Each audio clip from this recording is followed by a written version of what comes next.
Bismillahirrahmanirrahim. Assalamualaikum warahmatullahi taala wabarakatuh.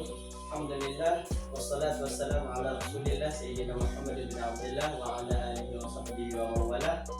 Yang terhormat Bapak Kepala Madrasah Alia Negeri 2 Mataram, yang kami hormati Ibu KTU, yang kami hormati Bapak Ibu Dewan Guru, dan khususnya guru pembimbing kami dalam bidang sejarah kebudayaan Islam, yaitu Ustazah Mariani SB. Sebelum kita masuk ke pembahasan kita kali ini, izinkan kami bertiga untuk memperkenalkan diri. Nama saya Muhammad Fakih Al-Juhani atau biasa dipanggil dengan Fakih, selaku moderator. Saya Ahmad Fakhrul Insani sebagai pemateri 1. Dan saya Muhammad Fatul Zadid sebagai pemateri 2. Sebelum kita masuk ke video, jangan lupa like, share, Dan subscribe. subscribe. Bener subscribe. Ingat ya, jangan lupa di follow kalau di TikTok. Di IG juga jangan lupa di follow. Pokoknya intinya kalau kita menyebarkan dakwah itu, insya Allah kita mendapatkan kebaikan. Intinya itu, oke? Next. Oke, baik. Jadi di sini kita akan berbincang-bincang tentang perkembangan dan peradaban pada dinasti Abbasiyah. Siapa itu Bani Abbasiyah, sejarah berdirinya Bani Abbasiyah, serta keberhasilan Bani Abbasiyah dan lain-lain yang berkaitan tentang dinasti Bani Abbasiyah. Kita langsung saja ke soal yang pertama. Bagaimana sih sejarah berdirinya dinasti Abbasiyah tersebut? Jadi, pemerintahan dinasti Abbasiyah dinisbatkan kepada Al-Abbas, paman Rasulullah. Sementara khalifah pertama dari pemerintah ini adalah Abdullah As-Saffah bin Muhammad Ali bin Abdullah bin Abbas bin Abdul Muttalib. Pada tahun 130 Hijriah atau 750 Masehi, oleh Abdul Abbas As-Saffah dan sekaligus sebagai khalifah pertama selama 5 abad dari tahun 132 sampai 666 Hijriah ataupun 750 Masehi sampai 1258 Masehi. Sebelum berdirinya dinasti Abbasiyah, terdapat 3 poros utama yang merupakan pusat kegiatan. Antara satu dengan yang lain memiliki kedudukan tersendiri dalam memainkan perannya untuk menegakkan kekuasaan keluarga besar paman Rasulullah. Abbas bin Abdul Muttalib, dari nama Al-Abbas paman Rasulullah. Nama ini disandarkan pada 3 tempat pusat kegiatan, yaitu Umaymah, Kufah, dan Khurasan. Kelahiran Bani Abbasiyah erat kaitannya dengan gerakan oposisi yang dilancarkan oleh golongan Syiah terhadap pemerintah Bani Umayyah. Golongan Syiah selama pemerintah Bani Umayyah merasa tertekan dan tersingkir karena kebijakan-kebijakan yang diambil pemerintah. Hal ini bergejolak sejak pembunuhan terhadap Husain bin Ali dan pengikutnya di Karbala. Dan di setiap pemerintahan itu pasti ada yang namanya pemimpin atau khalifah, nih kan, betul. Nah, soal kali ini siapa aja sih yang pernah memimpin daripada dinasti Abbasiyah tersebut? Adapun khalifah-khalifah yang pernah memimpin Bani Abbasiyah kurang lebih 37 khalifah yang memerintah selama 505 tahun. Terdapat beberapa orang khalifah yang terkenal, diantaranya adalah Ja'far al-Mansur, Harun al-Rashid, dan putranya al-Ma'mun. Pada masa pemerintahan ketiganya merupakan masa-masa keemasan peradaban Islam. Para khalifah agung tersebut dikenal sebagai penguasa adil dan bijaksana serta memiliki perhatian kecintaan yang kuat terhadap ilmu pengetahuan. Dinasti ini mempunyai kemajuan bagi kelangsungan agama Islam, sehingga masa dinasti Abbasiyah ini dikenal dengan The Golden Age of Islam. Artinya apa itu? Yakni masa keemasan Islam. Masya Allah.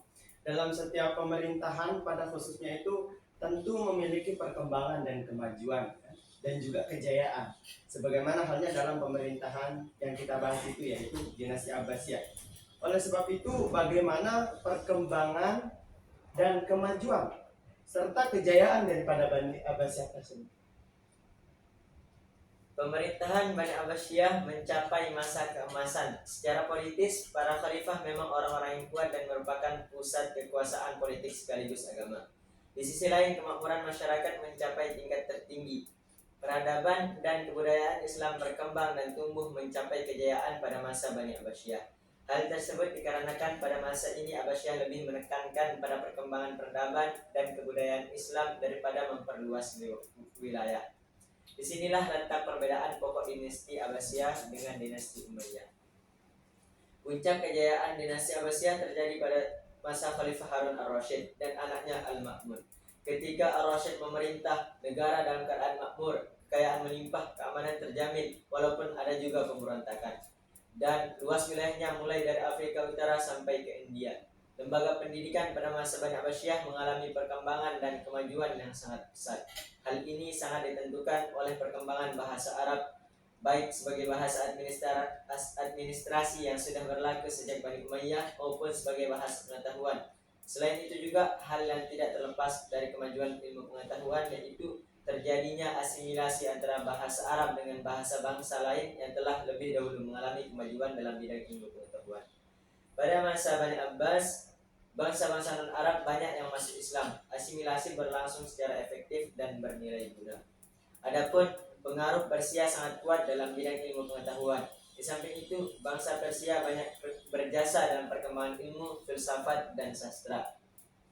Adapun pengaruh India terlihat dari bidang kedokteran, ilmu matematika, dan astronomi. Sedangkan pengaruh Yunani terlihat dari terjemahan-terjemahan di berbagai bidang ilmu, terutama filsafat. Gerakan penerjemahan berlangsung selama 3 fase. Fase pertama pada masa Khalifah Al-Mansur hingga Harun ar-Rasyid. Pada fase ini yang banyak diterjemah adalah buku-buku di bidang ilmu astronomi dan mantik. Fase kedua terjadi pada masa Khalifah Al-Ma'mun hingga tahun 300 Hijriah. Buku-buku yang banyak diterjemah adalah bidang filsafat dan kedokteran. Dan pada fase ketiga berlangsung setelah tahun 300 Hijriah, terutama setelah adanya pembuatan kertas. Dan dimaksud dengan pembuatan kertas itu bagaimana? Apakah tidak ada kertas pada zaman tersebut atau bagaimana? Atau jauh daripada tempat dinasti Abbasiyah itu berlangsung? Salah satu pendukung utama tumbuh pesatnya ilmu pengetahuan tersebut adalah didirikannya pabrik kertas di Baghdad. Orang Islam pada awalnya membawa kertas dari Tiongkok. Usaha pembuatan kertas erat kaitannya dengan perkembangan Universitas Islam. Pabrik kertas ini memicu pesatnya penyalinan dan pembuatan naskah-naskah. Di masa itu seluruh buku ditulis tangan. Ilmu cetak muncul pada tahun 1450 Masehi, ditemukan oleh gubernur di Jerman. Di kota-kota besar Islam muncul toko-toko buku yang sekaligus juga berfungsi sebagai sarana pendidikan dan pengajaran non-formal. Popularitas Bani Abbasiyah ini juga ditandai dengan kekayaan yang dimanfaatkan oleh Khalifah ar-Rasyid untuk keperluan sosial seperti rumah sakit, lembaga pendidikan dokter, dan farmasi didirikan. Dan pada masanya telah ada sekitar 800 orang dokter. Selain itu, pemandian-pemandian umum didirikan. Kesejahteraan sosial, kesehatan, pendidikan, ilmu pengetahuan, dan kebudayaan serta kesetaraan berada pada zaman keemasannya. Pada zaman inilah negara Islam menempatkan dirinya sebagai negara terkuat dan tak tertandingi. Yang tadi dijelaskan itu ada ilmu pengetahuan. Jadinya apa saja sih ilmu pengetahuan yang berkembang pada zaman dinasti Abbasiyah sampai-sampai yang menjadi perbedaan antara dinasti Umayyah dengan Abbasiyah itu adalah perhatian pemerintahannya tentang ilmu pengetahuan. Bagaimana itu? Adapun ilmu pengetahuan yang berkembang pada masa Bani Abbasiyah adalah sebagai berikut. Yang pertama, ilmu kedokteran. Pada mulanya ilmu kedokteran telah ada pada saat Bani Umayyah. Ini terbukti dengan adanya sekolah tinggi kedokteran yang di Sapur dan Harran. Dinasti Abbasiyah telah banyak melahirkan dokter terkenal, diantaranya sebagai berikut. Hunain ibnu Ishaq terkenal sebagai dokter yang ahli di bidang mata dan penerjemah buku-buku dari bahasa asing ke bahasa Arab. Ar-Razi terkenal sebagai dokter yang ahli di bidang penyakit cacar dan campak. Ia adalah kepala dokter rumah sakit di Baghdad. Buku karangannya di bidang ilmu kedokteran adalah Al-Ahwi. Selanjutnya Ibnu Sina, yang karyanya yang terkenal adalah Al-Qanun fi At-Tib dan dijadikan sebagai buku pedoman bagi universitas di Eropa dan negara-negara Islam.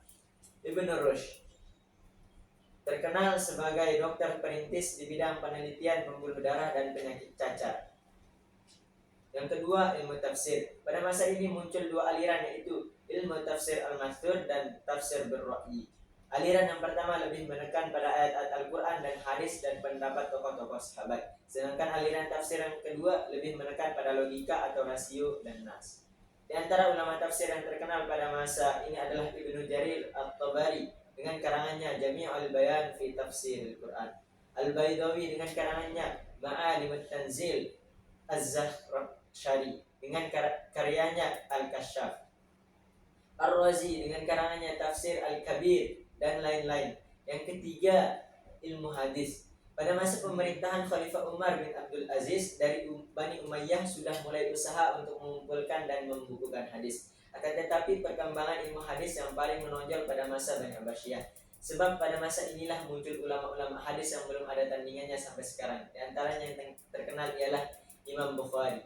Beliau telah mampu mengumpulkan sebanyak 7.257 hadis. Setelah diteliti terdapat 4.000 hadis yang sahih berhasil beliau susun di dalam karangannya, yaitu kitab Sahih Bukhari.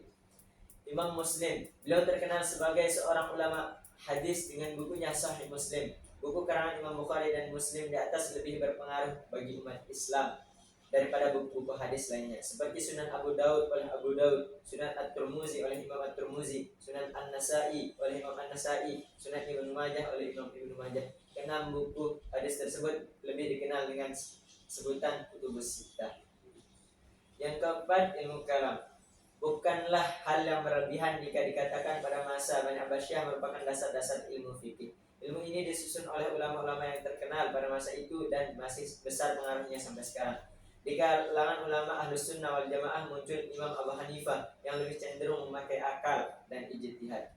Imam Malik yang lebih cenderung memakai hadis dan menjauhi sampai batas tertentu pemakaian logika. Imam Asy-Syafi'i yang berusaha mengkompromikan aliran Ahlul Ra'yi dengan Ahlul Hadis dalam fikih. Dan yang terakhir adalah Imam Ahmad bin Hanbal yang merupakan tokoh aliran fikih yang keras, ketat, dan kurang luas dari aliran-aliran fikih yang lainnya. Buku karangan mereka masih dapat kita temukan sampai sekarang, yaitu Al-Muwatta, Ar-Risalah, dan sebagainya. Yang kelima, ilmu tasawuf. Dalam bidang ilmu tasawuf juga muncul ulama-ulama yang terkenal pada masa pemerintahan Daulah Bani Abbasiyah. Imam Al-Ghazali sebagai seorang ulama sufi pada masa Daulah Bani Abbasiyah meninggalkan karyanya yang masih beredar sampai sekarang, yaitu buku Ihya Ulumuddin yang terdiri dari 5 jilid. Al-Hallaj menulis buku tentang tasawuf yang berjudul At-Tawasin. At-Tusi menulis buku Al-Lam'u fit Tasawuf. Al-Qushairi dengan bukunya Ar-Risalatul Qushairiyah fi Ilmi Tasawuf. Yang keenam adalah ilmu matematika. Terjemahan dari bahasa asing ke bahasa Arab menghasilkan karya di bidang matematika. Di antara ahli matematika Islam yang terkenal adalah Al-Khwarizmi.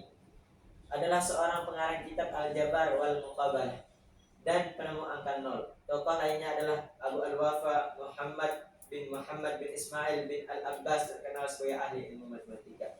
Yang ketujuh, ilmu farmasi. Di antara ahli farmasi pada masa Bani Abbasiyah adalah Ibnu Baitar. Karyanya yang terkenal dengan Al-Mughni berisi tentang obat-obatan, Jami'ul Mufradat Al-Adawiyah berisi tentang obat-obatan dan makanan bergizi, dan masih banyak lagi ilmu yang berkembang pada masa Bani Abbasiyah berkuasa. Mungkin tadi itu adalah penjelasan terakhir daripada pembahasan kita kali ini. Sekian dari kami kelompok 8. Mohon maaf kalau ada salah kata dalam penyampaian, karena di dalam Al-Quran disebutkan ma asabaka min hasanatin faminallah wa ma asabaka min sayyi'atin famin nafs. Oleh sebab itu, akhirul kalam, wabillahi taufiq wal hidayah. Wassalamualaikum warahmatullahi wabarakatuh.